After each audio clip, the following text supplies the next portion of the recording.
আমি অত্যন্ত আনন্দিত হয়েছি সেই সদরে যখন আমি প্রবেশ করেছি।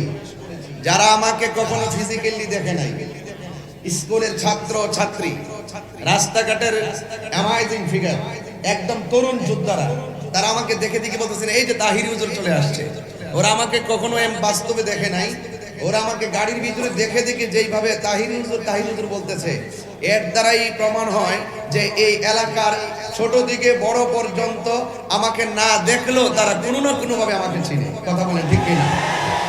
এই জন্য প্রত্যেকটা মানুষের যে এক একজন মানুষের যে ভালোবাসার বহিঃপ্রকাশ, আমি সেই ভালোবাসার বহিঃপ্রকাশগুলোকে আমার হৃদয়ে চিরকূট হিসেবে রেখে দিচ্ছি এবং ধন্যবাদ জানাই যিনি অত্যন্ত দৃঢ়তার সাথে বক্তব্য রেখেছেন, অ্যাডভোকেট মাহফুজুর নবী ডন ভাই, এবং যিনি আমাকে অনেক কষ্ট করে সেই এয়ারপোর্ট থেকে নিয়ে এসেছেন হাজী তানভীর হোসেন আশরাফি ভাই, এবং আমাদের যে ছেলেগুলা সবচাইতে বেশি আমার বাড়িতে গিয়ে আমাকে দাওয়াত করেছে 1 বছর আগে, আমাদের মনজুরুল, এরপরে জুবাইদুল, শরীফুল, জাকির, আরো অনেকে।